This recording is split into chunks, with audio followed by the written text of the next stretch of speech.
Hello student, welcome to my channel Abhishek coaching centre.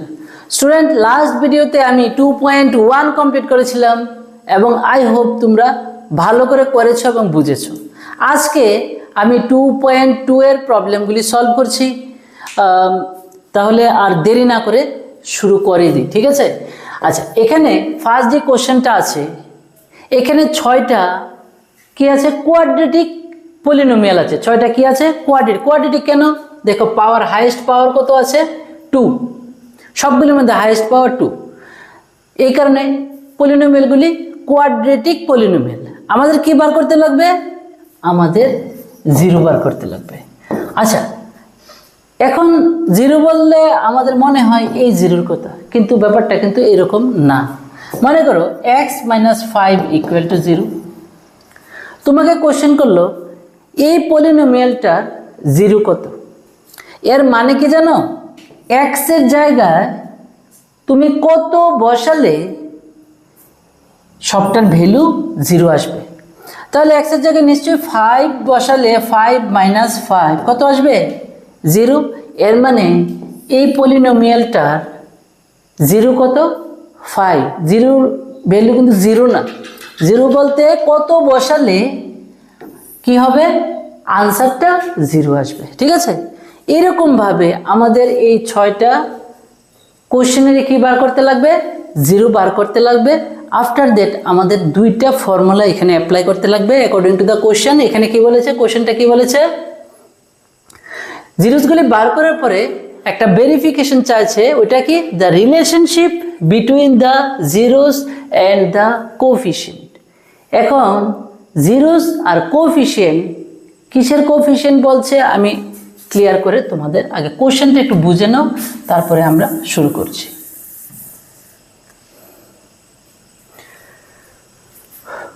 একটা quadratic ইকুয়েশনের একটা জেনারেল ফর্ম আমি লিখছি ax² + bx + c। এটা হতে পারে এরকম, এর জায়গায় 2 হতে পারে, 3 হতে পারে, প্লাস b এর জায়গায় মনে করো 5 নিলাম, c এর জায়গায় 7 নিলাম। আচ্ছা, x² এর যে কোফিশিয়েন্ট, x² এর কোফিশিয়েন্ট এখানে কত? এই ইকুয়েশনে x² এর কোফিশিয়েন্ট কত? 2। জেনারেলি এটাকে a দিয়ে কি করা হয়? এক্সপ্রেস করা হয়, ঠিক আছে? x এর কোফিশিয়েন্ট কত? b। এখানে b এর ভ্যালু কত হলো তাহলে? 5। আর c কি? কনস্ট্যান্ট টার্ম, যেটার মধ্যে x নেই, ঠিক আছে? তাহলে আমাদের এই ইকুয়েশনের মধ্যে যে কোশ্চেনটার মধ্যে বলেছিল the relation between zeros and coefficient. Coefficient বলতে x² এর কোফিশিয়েন্ট, x এর কোফিশিয়েন্ট, এগুলির কথা বলছি, ঠিক আছে? Zeros and coefficient. আরেকটা আছে এখানে কনস্ট্যান্ট টার্ম। এটার মধ্যে আমাদের 2টা ফর্মুলা আছে, ঠিক আছে? আচ্ছা, তাহলে আরেকবার আমি বলছি x² এর কোফিশিয়েন্ট কত? 2। x এর কোফিশিয়েন্ট কত? x এর কোফিশিয়েন্ট হচ্ছে 5। কনস্ট্যান্ট টার্ম কত? কনস্ট্যান্ট টার্ম হচ্ছে 7। আচ্ছা, এখন আমি যে বলেছিলাম 2টা ফর্মুলা, এটা হচ্ছে সাম অফ জিরোস। আমরা এটা সলভ করে কয়টা সলিউশন আসবে? কয়টা 0 আসবে? 2টা। কেন? হাইয়েস্ট পাওয়ার কত? 2। তাহলে এটার 0 কয়টা হবে? 2টা, ঠিক আছে? ওই 2টা 0-র সাম করলে আনসারটা যতই হোক না কেন, এটা একটা ফর্মুলার সাহায্যে বার করা যায়। কিভাবে? Minus coefficient of x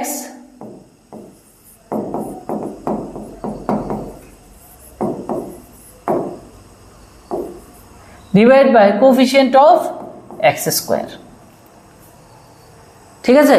coefficient of x divide by coefficient of x²। আর জেনারেল ফর্ম দিয়ে যদি তুমি লেখো তাহলে মাইনাস কোফিশিয়েন্ট অফ x কে x এ কি দিয়ে প্রকাশ করা হয়? b দিয়ে। আর x² এর কোফিশিয়েন্টকে কি দিয়ে প্রকাশ করা হয়? a দিয়ে।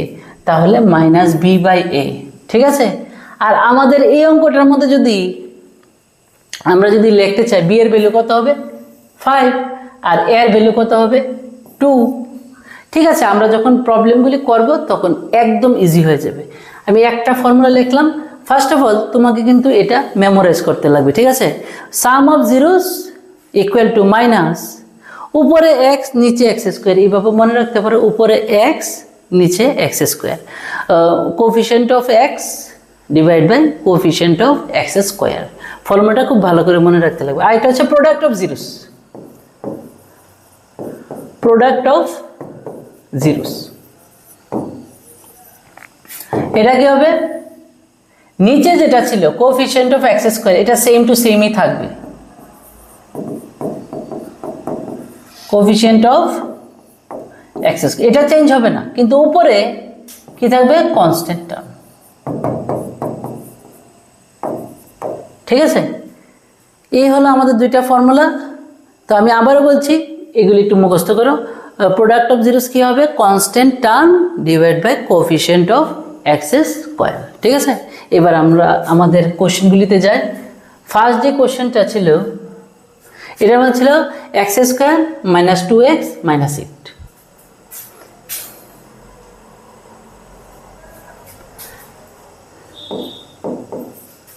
X square minus 2x minus 8। আচ্ছা, এই কোশ্চেনটার মধ্যে দুইটা পার্ট। ফার্স্ট অফ অল কি করব, এটার জিরোসগুলি বার করব, আর 2 নম্বর একটা ভেরিফাই করব। ভেরিফাইটা কি, এই জিরোসগুলির সাম আর জিরোসগুলির প্রোডাক্ট ওই যে এখন যে ফর্মুলাটা লিখলাম ওইটার সাথে ইকুয়াল হয় কি হয় না। মনে হয় কথাটা বুঝতে পারছেন? ঠিক আছে, আমরা স্টেপ বাই স্টেপ করি না। এখান থেকে আমরা কি করব, এখান থেকে আমরা প্রথমে জিরোস বার করব। ঠিক আছে, জিরোস বার করতে গেলে আমরা কি করব, ফ্যাক্টরাইজেশন করব। ঠিক আছে, আচ্ছা এখানে এটা ফ্যাক্টরাইজেশন করতে গেলে এখানে টার্ম কয়টা আছে, 1 2 3, 3টা টার্ম আছে। এখানে এটা মিডল টার্ম করব। ঠিক আছে, মিডল টার্মে কত আছে, এক্স এর কোফিশিয়েন্ট কত আছে 2, 2 মিলাবো। ঠিক আছে, এক্স স্কোয়ারের কোফিশিয়েন্টটা কত 1 আর কনস্ট্যান্ট টার্ম কত 8। মিডল টার্ম তো এইভাবেই করে, এক্স স্কোয়ারের কোফিশিয়েন্ট কত 1 আর কনস্ট্যান্ট টার্ম কত 8। যারা নাকি অঙ্কে একটু এক্সপার্ট তাদের কাছে একটু লাগবে, আমি বেশি বলছি, কিন্তু আমি তো এরকমভাবেই করতে লাগবে যাতে যারা একটু কম বুঝে তারাও যাতে বুঝতে পারে। ঠিক আছে, 1 × 8 তাহলে কত হবে 8। 8কে এবার ফ্যাক্টরাইজ করো 2 দিয়ে, তাহলে কত হবে 4। আর ফ্যাক্টরাইজ করার আগে দেখো এটা প্লাস করলে অথবা মাইনাস করলে এটা আসে কিনা। হ্যাঁ, মাইনাস করলে আসে, 4 - 2 তাহলে কত হবে 2। তাহলে 1টা এখানে না দিলেও পারতাম, বোঝানোর জন্য দিয়েছি। মাইনাস 2 এর জায়গায় কি লিখবো, 4 - 2 ব্র্যাকেটের বাইরে x - 8। তারপরে এক্স স্কোয়ার মাইনাস 4x, মাইনাসে মাইনাসে কি হবে প্লাস, তারপরে কি হবে 2x - 8। এরপরে আমরা কি করব, এই জায়গাটা থেকে x কমন নেব, তাহলে এখানে থাকবে একটাই x, এরপরে থাকবে এখানে মাইনাস, এখানে তো x কমন নিয়ে নিয়েছি, তাহলে থাকবে কত 4। আর এই জায়গা থেকে আমরা কি করব, এই দুইটা পদ থেকে দুইটা টার্ম থেকে আমরা কত কমন নেব, 2 কমন নেব।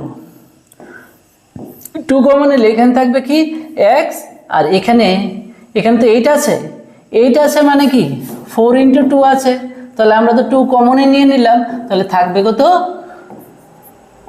4। আচ্ছা, এবার নেক্সট স্টেপ কি হবে, এই দুইটা পার্ট থেকে কি সেম আছে, কি কমন নিতে পারি, x - 4, এখানে হচ্ছে x - 4, এটা কমন যাবে। তাহলে এই পার্টের থেকে x - 4 কমন নিলে থাকে কি শুধু x, আর এখানে কি থাকে প্লাস, এখানে কি থাকে 2। বাস ফ্যাক্টরাইজ হয়ে গেল। ঠিক আছে, ফ্যাক্টরাইজ হওয়ার পরে দেখো, আমরা যদি এটার জিরো বার করতে চাই তাহলে এটাকে কি করতে লাগবে, এটাকে জিরো ধরতে লাগবে। ঠিক আছে, যদি x - 4কে যদি আমরা জিরো ধরি তাহলে কি হবে x = 4, আর যদি x + 2কে জিরো ধরি তাহলে কি হবে, এটাকে ব্র্যাকেট না দিলেও চলতো, x + 2কে যদি আমরা জিরো ধরি তাহলে কি হবে x = -2, ঠিক আছে। প্রথমে ফ্যাক্টরাইজ করো, এখানে একটা লেখা যায় যে আমরা যদি এটার ভ্যালুটা এটার মানে এটার 0 যদি বার করতে হয় তাহলে কি করতে লাগবে, এটাকে 0 ধরতে লাগবে, দ্যাট মিন্স হয় এটা 0 নয় এটা 0, ঠিক আছে, চলবে এটা। এখান থেকে আমরা কিন্তু x এর দুইটা ভ্যালু আমরা কিন্তু বার করে নিলাম, ঠিক আছে। এবার আমরা কি করব, প্রথম ফার্স্ট স্টেপটা কিন্তু কমপ্লিট হলো, ফাইন্ড দ্য জিরোস। আমাদের জিরোসগুলি কত, 4 আর -2, ঠিক আছে। এবার সেকেন্ড স্টেপটা কি বলেছে, সেকেন্ড স্টেপটা বলেছে যে সাম অফ জিরোস, আমাদের দুইটা ফর্মুলা আছে, সাম অফ জিরোস, আরেকটা ফর্মুলা কি আছে, একটা হচ্ছে সাম অফ জিরোস আর একটা হচ্ছে প্রোডাক্ট অফ জিরোস। তাহলে আমরা দেখি সাম অফ জিরোস কত আসে। সাম অফ জিরোস ইকুয়াল টু কত আসে, 4 প্লাস -2, তাহলে 4 - 2 আনসার কত আসবে, 2। এখানে একটা লাইন বাদ দিয়ে তোমরা কি করবে জানো, এখানে একটা লাইন বাদ দাও আর এখানে তুমি ফর্মুলাটা লিখে নাও, মাইনাস সাম অফ জিরোসের ফর্মুলা কি ছিল, x এর কোফিশিয়েন্ট অফ x আর নিচে কি ছিল, কোফিশিয়েন্ট অফ x²। তোমরা একটু লিখে নিও, হ্যাঁ, কোফিশিয়েন্ট অফ x, এটা পরে না, এটা আগে দেওয়ার দরকার ছিল, coefficient of x divide by coefficient of x²। এবার আমাদের যে অঙ্কটা আছে, আমাদের যে মানে কোশ্চেনটা আছে, এটার মধ্যে কোফিশিয়েন্ট অফ x কত, -2, তুমি এখানে লেখো -2, আর কোফিশিয়েন্ট অফ x², এর মাইনাস আছে কিন্তু, coefficient of x², coefficient of x² কত, 1। অ্যাকচুয়ালি এই লাইনের পরে এই লাইন, এরপরে এই লাইনটাই কিন্তু আমরা একটু কি করলাম, যাতে তাড়াতাড়ি বুঝি, লাস্টে ফর্মুলাটা লিখে নিলাম, তারপরে ফর্মুলা অনুযায়ী এখানে বসিয়ে দিলাম। একটু চেক করবে, আরে এখানে মাইনাসটা দেওয়া হয়নি, ঠিক আছে, মাইনাসটা দিতে লাগবে। তাহলে দেখো মাইনাস মাইনাসে প্লাস, আর 2/1 তো 2, মানে 2 এর জায়গায় -2/1 তো আমরা লিখতে পারি নাকি, ঠিক আছে তো।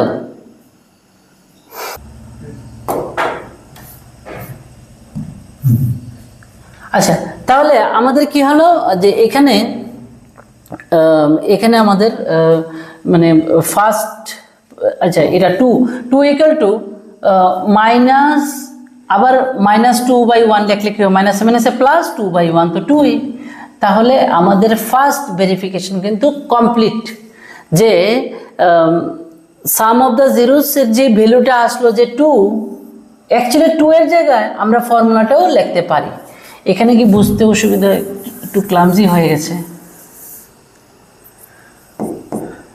2 তারপরে কি লিখবো, মাইনাস x এর কোফিশিয়েন্ট কত, -2 ডিভাইড বাই x² এর কোফিশিয়েন্ট কত, 1, লেখে এটা চেক করবে এটার ভ্যালু সেম আসছে কিনা, মাইনাসে মাইনাসে প্লাস 2/1 তো 2ই, মানে সেম আসছে। এরপরে জাস্ট মাইনাসের জায়গায় মাইনাস লেখো আর 1 এর জায়গায় লেখো 1, মানে কি x² এর কোফিশিয়েন্ট, এখানে লিখবে কোফিশিয়েন্ট অফ x², আর -2 মানে কি, -2 মানে x এর কোফিশিয়েন্ট, এখানে লিখবে কোফিশিয়েন্ট অফ x। হয়ে গেল একটা। নেক্সট, আচ্ছা এখানে দেখো ওই টাইমে যেটা বলেছিলাম আমি, যে এটা লেখার দরকার নেই, তবে একটু আমি লেখাটা একটু বলে দিচ্ছি, ঠিক আছে। লেখার দরকার নেই বলতে লিখে নিলেই ভালো, ঠিক আছে, এটাও ঠিক না, লেখার দরকার নেই, কারণ এটা তো অ্যাকচুয়ালি লেখাটা মানে না লিখলে একটু যেমন ইনকমপ্লিটই লাগছে। আচ্ছা, এটা আমাদের তো এটা জিরোস বার করতে বলেছে না, এটার জিরোস বার করতে বলেছে, তাহলে এইখানে যে লেখাটা হবে, এই লেখাটা আমি এখানে লিখে দিচ্ছি, ঠিক আছে, এখানে হবে আর কি, মানে এই ভ্যালুগুলি বার করার আগে লেখাটা হবে। তো আমি এইখানে লিখি, the value of the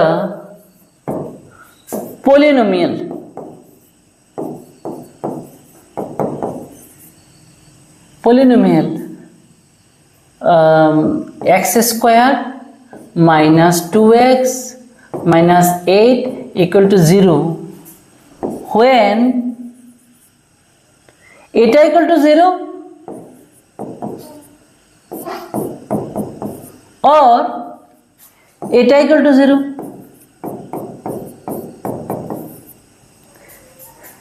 That is x equal to এটা 0 হলে x equal to হবে 4 or এখান থেকে x equal to কত হবে -2. এইভাবে লিখলে একদম কমপ্লিট আর কি, লিখে নিও এটা। The value of the polynomial x square minus 2x minus 8 equal to 0। কোশ্চেনে তো বলেছে 0 বার করতে, তাহলে এটা তো 0 ধরতে লাগবে নাকি? কোশ্চেন বলেছে এটা থেকে 0 বার করো, তাহলে এই কারণে এটাকে কি ধরলাম 0। এটা 0 হবে কখন? যদি 0 ইনটু সামথিং, মানে 0 ইনটু x প্লাস 2 তাহলে 0 হবে, অথবা 0 ইনটু x মাইনাস 4 এই পার্টটা 0 অথবা এই পার্টটা 0, তাহলে তো সবটার ভ্যালু 0, দ্যাট মিন্স এটার ভ্যালু 0 হবে। তাহলে এটা লিখে নিও when x minus 4 equal to 0 or x plus 2 equal to 0। তাহলে এখান থেকে কিন্তু x এর ভ্যালু আমাদের দুইটা আসলো। তারপরে এটা তাহলে মুছেই নেই, এখানে তো ওটা লিখে নিলাম। therefore the zeros of the polynomial x square minus 2x minus 8 are 4 and -2। আচ্ছা, বাকিগুলোর মধ্যে কিন্তু এই লেখাটা আমি আর লিখবো না, কারণ প্যাটার্ন তো সেম, ঠিক আছে? আমি একটার মধ্যে লিখে দিলাম, বাকিগুলিতে ডাইরেক্ট এটা 0 এটা 0 ধরে ভ্যালুগুলি বের করে নেব, ঠিক আছে? তাহলে সাম অফ জিরোস হয়ে গেল। এখন আমরা কি করব? Product of zeros. Product of zeros বলতে আমাদের ভ্যালুগুলি কত? 4, একটা জিরোর ভ্যালু কত 4 আর একটা জিরোর ভ্যালু কত -2, এই দুইটা ইনটু করলে কত হবে -8। এখন এই ভ্যালুটা আমাদের যে ফর্মুলাটা এটার সাথে ম্যাচিং হচ্ছে কিনা আমরা চেক করব। তাহলে লিখব কি? Product of zeros, product of zeros equal two 4 into -2, এর মানে -8। এর মানে প্রোডাক্ট অফ জিরোস ওই সময় বলেছিলাম ফর্মুলাটা constant term divide by coefficient of X square. তাহলে কনস্ট্যান্ট টার্মটা কত আছে? -8, আর এখানে এক্স স্কোয়ারের কোএফিসিয়েন্ট কত আছে 1, তাহলে -8/1 constant term divide by X স্কোয়ারের কোএফিসিয়েন্ট। কনস্ট্যান্ট টার্ম কত? -8, এক্স স্কোয়ারের কোএফিসিয়েন্ট কত 1। তাহলে আমরা এখানে কি করব? -8 ডিভাইড বাই 1। কেন এইভাবে লিখলাম? এইভাবে লিখলে -8 এর জায়গায় আমরা কি লিখব? কনস্ট্যান্ট টার্ম, আর 1 এর জায়গায় আমরা কি লিখব? কোএফিসিয়েন্ট অফ এক্স স্কোয়ার, ঠিক আছে? তাহলে কিন্তু ভেরিফাই হয়ে গেল, দুটোটাই ভেরিফাই হয়ে গেল। দেখলাম কি প্রোডাক্ট অফ জিরোসের যে ভ্যালুটা, এই ভ্যালুটা এই ফর্মুলাটা দিয়েও লেখা যায়, এই ফর্মুলাটা দিয়েও সেম ভ্যালু আছে। Product of zeros constant term by coefficient of X square করলে কনস্ট্যান্ট টার্ম কত আছে -8 আর এক্স স্কোয়ারের কোএফিসিয়েন্ট কত 1, তাহলে আনসার কত -8। আর আমরাও যদি এই দুটা ইনটু করি তাহলে আনসার কত আসে -8, দ্যাট মিন্স ভেরিফাইড। এখানে ভেরিফাইড আর ওইখানে ভেরিফাইড লিখে নেবে, ঠিক আছে? আমরা এখন সেকেন্ড কোশ্চেনটা দেখব, ঠিক আছে? সেকেন্ড কোশ্চেনটা কি আছে? 4s square minus 4s plus 1, 4s square minus 4s plus 1, 4s square minus 4s plus 1। আচ্ছা, সেম ভাবে এটার যে জিরোস বার করতে হয় কি করতে লাগবে? মিডল টার্ম করতে লাগবে। এখানে একটা টার্ম, দুইটা টার্ম, তিনটা টার্ম, ঠিক আছে? এটা -2ab করে করা যায়। আচ্ছা, আগের মতোই করি, মিডল টার্ম করে করি, ঠিক আছে? এখানে মানে এখানে তো এক্স নেই, এস আছে, এস স্কোয়ারের কোফিশিয়েন্ট আর কনস্ট্যান্ট টার্মটা আমরা কি করি, প্রথমে মাল্টিপ্লাই করি। এস স্কোয়ারের কোফিশিয়েন্ট কত আছে 4 আর কনস্ট্যান্ট টার্ম আছে 1, 4 ইন্টু 1 মানে কত হবে 4। এটাকে ফ্যাক্টরাইজ করি, এই দুইটাকে ফ্যাক্টরাইজ, এখানে 2 প্লাস 2 করলে আমরা কত পেয়ে যাই, 4 পেয়ে যাই। তাহলে 4s square minus 2 plus 2s plus 1, 4s square minus 2s minus 2s plus 1। এবার এই পার্ট থেকে কি কমন যাবে, 4 মানে কত 2 ইন্টু 2, ঠিক আছে, 4 মানে 2 ইন্টু 2। তাহলে এখানে যদি মনে মনে ভাবো 2 ইন্টু 2 আছে আর এখানে 2 আছে, তাহলে একটা 2 কমন, এখানে s স্কোয়ার আছে, এখানে s আছে, তাহলে s কমন। তাহলে এখানে 2 ইন্টু 2 হলে আমি তো 2 কমন নিয়ে নিয়েছি, তাহলে এখানে একটা 2 থাকবে, আর s স্কোয়ার থেকে s কমন নিয়েছি, এখানে একটা s থাকবে, মাইনাস 2s কমন নিয়েছি, তাহলে এখানে 1 থাকবে। আর এখান থেকে আমরা কি কমন নেব, মাইনাস, যখন কিছু কমন যায় না তখন মনে রাখবে 1 কমন যায়। কি করে, 2s ইন্টু 1 তো লেখা যায়, 1কে 1 ইন্টু, যাদের সমস্যা আছে তাদের জন্য, যারা এক্সপার্ট তাদের জন্য তো এটি বলার কিছু দরকার নেই। আমরা যদি এইভাবে, তো এখানে তো কিছু কমন দেখা যাচ্ছে না, কিছু কমন, এখানে 2 আছে আর এখানে 1 আছে, এখানে s আছে, এখানে s নেই। তারপরে বলছি যখন কমন যায় না তখন 1 কমন যায়। কি করে, 2s এর সাথে ইন্টু 1 লিখলাম, 1 এর সাথে 1 ইন্টু 1 লিখলে তো 1ই হয়, আর 2s এর সাথে 1 লিখলে তো 2sই হয়। এইবার তো বলবে হ্যাঁ এখন তো কমন যায়, এখানেও 1 আছে, এখানেও 1 আছে, তা এখান থেকে কত হবে 2s, আর এখান থেকে 1 কমন নিলে থাকে কি আরেকটা 1। এই কারণে যখন কিছু মিলে না তখন মনে রাখবে আমরা কি কমন নেব, 1, আর ভিতরে সেম টু সেম লিখে দেবো। আর এখানে মাইনাস কমন নিয়েছে, এখানে প্লাসটা কি হবে, মাইনাস, সেম টু সেম হবে 2s মাইনাস 1, ঠিক আছে। নেক্সট আমরা যদি কমন নিই তাহলে কি হবে, 2s মাইনাস 1, এখানে 2s মাইনাস 1 আছে, তাহলে 2s মাইনাস 1 কমন যাবে, আর এখানে থাকবে 2s, আবার 2s মাইনাস 1, এই যে 2s মাইনাস 1, ঠিক আছে। আগের মতো লেখাটা আমি মুখে বলবো কিন্তু লিখবো না।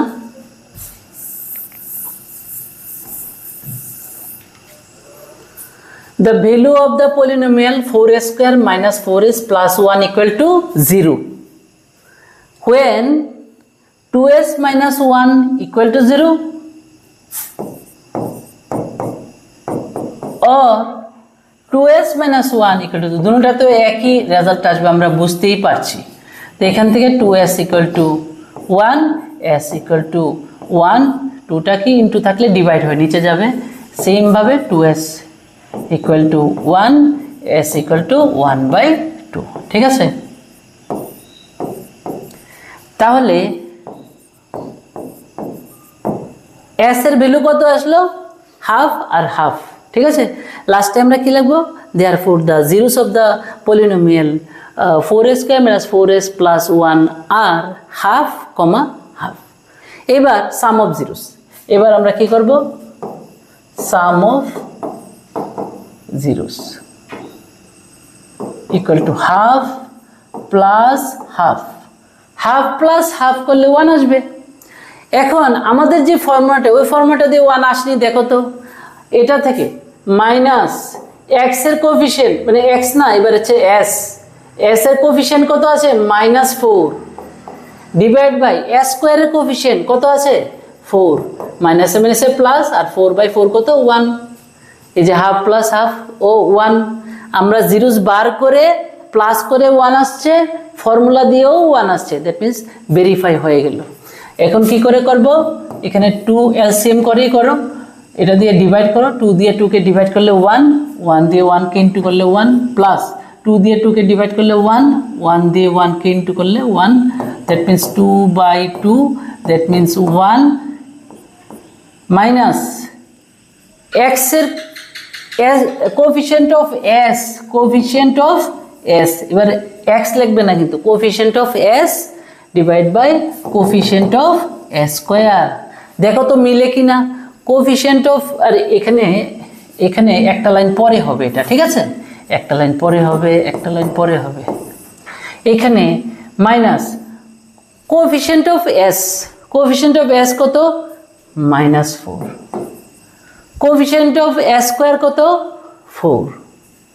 আচ্ছা, এটা লিখলে এখানে তো 1 আছে, আমি তো ইকুয়াল টু দিয়ে রেখেছি, এখানে 1ই হতে লাগবে, কিন্তু হয় কি না? -7 প্লাস 4/4 কত? 1ই। 1-এর জায়গায় এটা লেখা যায়, তাহলে মাইনাসটা দেব, আর -4-এর জায়গায় কি লিখবো? -4-এর জায়গায় লিখবো coefficient of S, coefficient of S, আর নিচে 4-এর জায়গায় কি লিখবো? Coefficient of S square, coefficient of S square. ঠিক আছে, এটা লিখে নিই, আমি আর লিখলাম না। ঠিক আছে, সাম অফ জিরোস হয়ে গেল। এখন product of zeros, product of zeros, তাহলে half into half, half into half, এখানে কি লিখবো? Product of zeros, product of zeros. ঠিক আছে, product of zeros half into half equal to 1/4। একটা লাইন এখানে কি লিখবো? দেখো, আমরা এখানে কি ছিল? Product of zeros constant term, এখানে কনস্ট্যান্ট টার্ম কত? 1 ডিভাইড বাই এস স্কোয়ারের coefficient, coefficient of S square, মানে এক্স স্কোয়ার ছিল, এবার হবে এস স্কোয়ার, তাহলে 4। 1/4 তো অলরেডি আছে, তাহলে শুধু লিখে নেব। 1-এর জায়গায় কি লিখবো? 1-এর জায়গায় লিখবো কনস্ট্যান্ট টার্ম, আর 4-এর জায়গায় কি লিখবো? S square, coefficient of S square. এখানে 1-এর জায়গায়, এখানে আর মিলানোর তো কিছু নেই, 1-এর জায়গায় direct constant term, constant term, আর 4-এর জায়গায় আমরা কি লিখে নেব? Coefficient of, coefficient of S square. I hope দুইটা প্রবলেম তোমরা বুঝতে পেরেছো। এখানে ছিল কি টোটাল 6টা, আরও 4টা নেক্সট ভিডিওতে আমি করাবো। ঠিক আছে, ভালো করে দেখো, কনসেপ্টটা বোঝার চেষ্টা করো। আমরা নেক্সট ভিডিওতে বাকি 4টা কভার করবো। Thank you very much.